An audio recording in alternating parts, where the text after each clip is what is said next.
What's up guys, WWE Fan Talkshow here, bringing you guys a long-awaited video. I've not done one of these videos in what seems like years. Since probably before the pandemic and maybe the Thunderdome, I could be wrong. But for those super fans out there that do know the timeline, just leave it in the comments down below. I'm bringing you guys my predictions for WWE Clash at the Castle. So today we have a semi-medium, I guess you could say medium card. I think there's 6 matches. I could be wrong. I don't think they're going to add any tonight on Friday Night SmackDown. I could be wrong, but I think there are 6. So we're just going to predict the 6 that we do know. And I think we should start off the show with a banger. I think we should start it off with Seth Rollins taking on Matt Riddle. This feud has absolutely taken off. I think that it's much more interesting since Triple H has taken over for creative. And I know what that's the talk of the town right now is Triple H this, Triple H that, but it's true. You can see the differences in the creative storylines and the wrestlers. And he's brought back so many different wrestlers and given back names. And we've got all that now, and it's everything that makes the show more watchable. And I think there's definitely more to do, but I think giving Matt Riddle his first name back, I always preferred Matt Riddle. I hated when they just turned it into Riddle. It just seemed so odd. So we got Matt Riddle, a serious Matt Riddle. We got family smack talk going on back and forth. We even got a few swear words in there.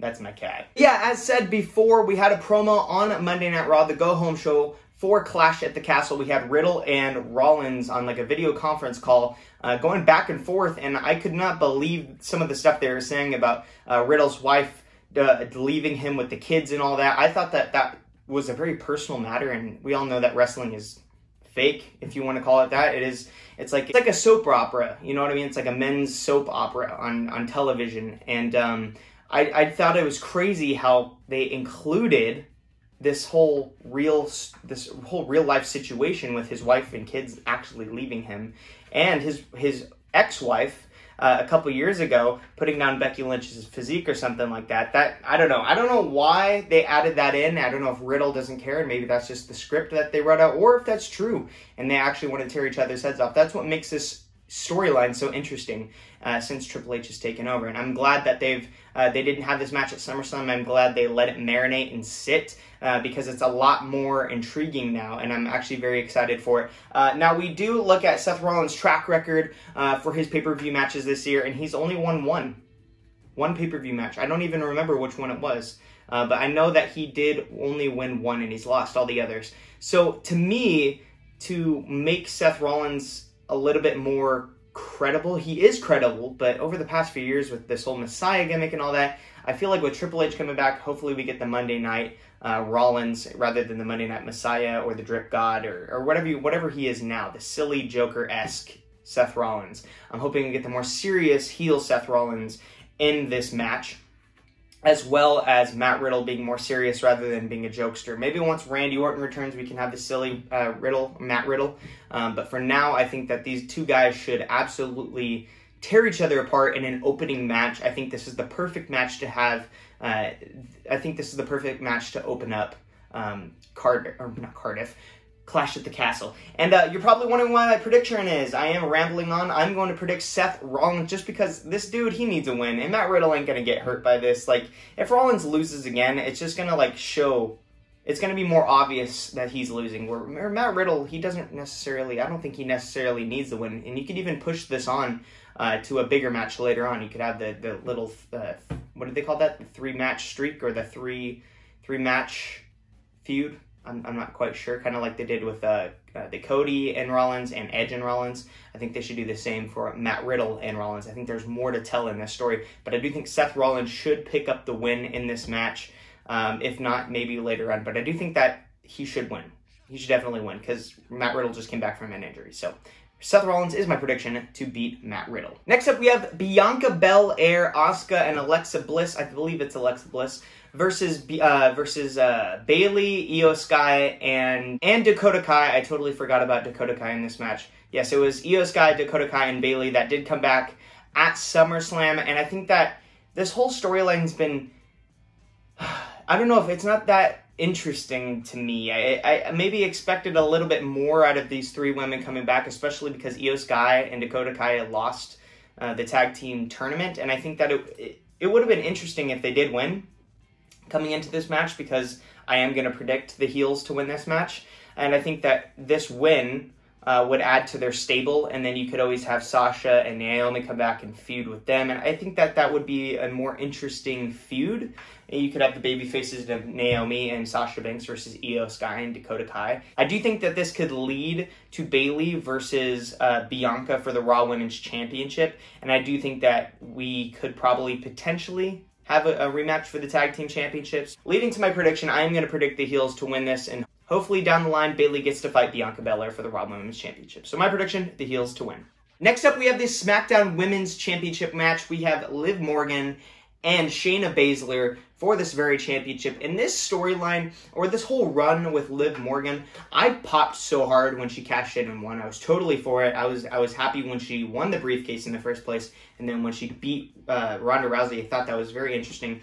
And then I really thought that they were going somewhere with having Liv Morgan pull off a win over Ronda Rousey fair and square. I totally 100% thought that's where they were going with this, but they didn't. And then they pulled off that weird pinfall, tap-out, submission situation. I'm not really into the Liv Morgan championship run right now. I do think that maybe, it would be a good idea to keep it on her, but I don't want to see Ronda Rousey versus Liv Morgan. So I'm going to predict right now that Shayna Baszler is going to pick up the SmackDown Women's Championship. Nobody else was predicting it right now. I'm going to predict it just because I would much rather see a program with Shayna Baszler and Ronda Rousey. That's actually a dream match of mine, because I think Shayna Baszler trained Ronda into professional wrestling. So I think that would be a great storyline, maybe leading into Survivor Series or something having to do with that, and maybe even leading to WrestleMania. I think these two women, I think Shayna Baszler is the most dominant woman in NXT history, and if you put this title on her and you have her be the way she was, or even like some sort of like babyface heel where she's like a badass and a bad guy, but plays by the rules, and then Ronda Rousey is a bad guy, but doesn't. I think that would be interesting, and I think that's where they should head with this. I don't see where they're going to go with Liv Morgan, unfortunately. I would love to have her as the champion, but it became stale, and they kind of messed it up. So hopefully down the line they can fix that situation. But I'm going to predict Shayna Baszler to become the new SmackDown Women's Champion. Next up, we have a dream match. We have... I almost said Walter. We have Gunther versus Sheamus for the Intercontinental Championship. And this is in the UK, where Sheamus is technically from. He's from Ireland, right? So that's one of the countries.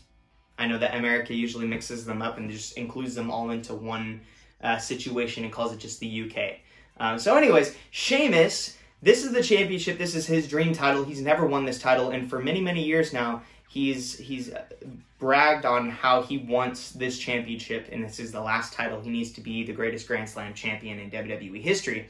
And then you have Gunther. And the weird thing with this is I feel like there's been so many times over the past few years where Sheamus has come this close to qualifying for a match for this, but it hasn't quite happened.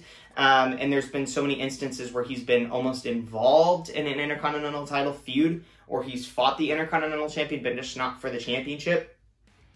And now you actually get him fairly qualifying in a really good Fatal 5-Way match on SmackDown for this title. And I think that it's very interesting that they're pushing him. Maybe it's just because he's from the UK and him and Walter are both European. Or not Walter, I just said Walter again. Gunther, I apologize. Gunther, whatever it is.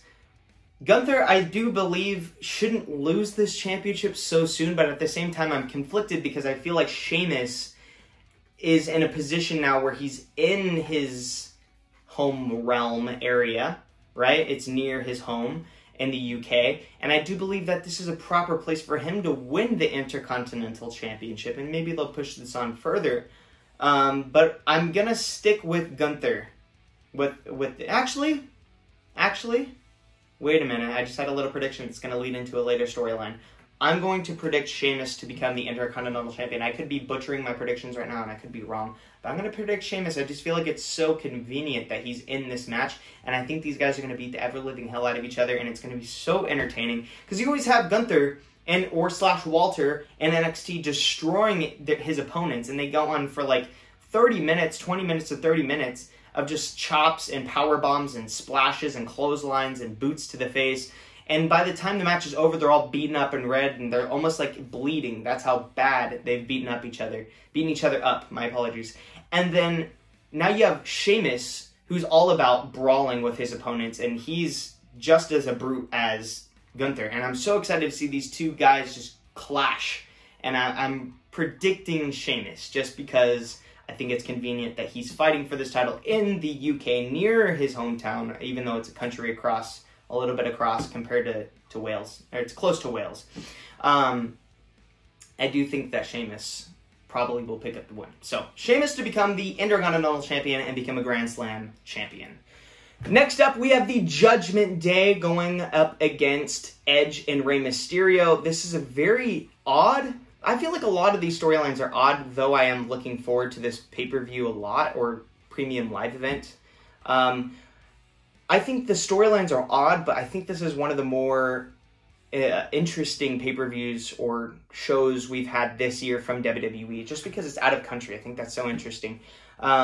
But yeah, we have Judgment Day versus Rey Mysterio and Edge, and I think that what they're setting up is with Rey Mysterio not choosing Dominic because he needs a stronger, more experienced partner to take off or beat the Judgment Day, which is Damian Priest and Finn Balor.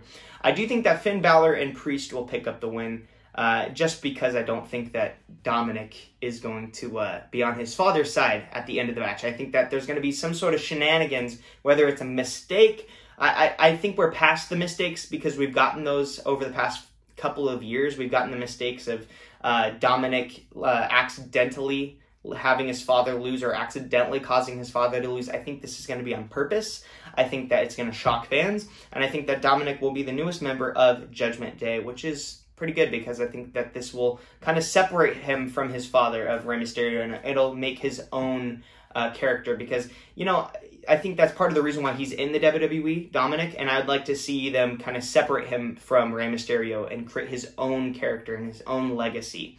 And I think this is the right step. This is a step in the right direction. And who would have thought 3 or 4 years ago that we would have had Edge and Rey Mysterio teaming up against Damian Priest and Finn Balor? Like that alone, Rey Mysterio and Edge, that is incredible, and probably the last time we'll ever see that again. My prediction is going to be the Judgment Day. And the final match in this predictions video, we have Drew McIntyre versus Roman Reigns. And tonight on Friday Night SmackDown, we get the little celebration of Roman Reigns' 2-year reign with the Universal Championship. And he's held this for what, like 4 or 5 months? Is that how long it's been, I think? So anyways, he's been the undisputed WWE Universal Champion for some time. But he's been Universal Champion even longer, a historic reign. Who holds a championship for 2 years nowadays, right? Like, that's a very long time, and he's beaten everybody for the championship. I mean, everybody. He's even beaten Drew McIntyre as a Universal Champion. It wasn't for the title, but he did beat him as Universal Champion already. And I've been saying this for years now, ever since he's, you know, been on this long, dominant, interesting reign as the champion. He's been untouchable. Nobody can beat Roman Reigns. Nobody. And they've proven that. And it's not forced. It's just natural. Everybody likes it. It's a natural reign.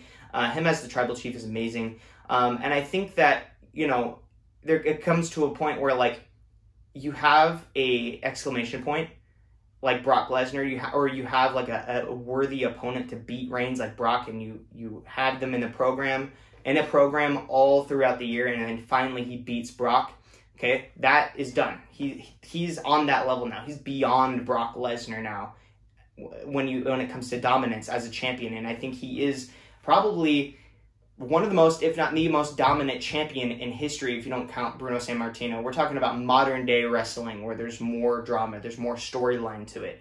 And I think that he is probably the most dominant champion we've seen in the modern day, if not ever, as champion. And he's had the most exposure as well.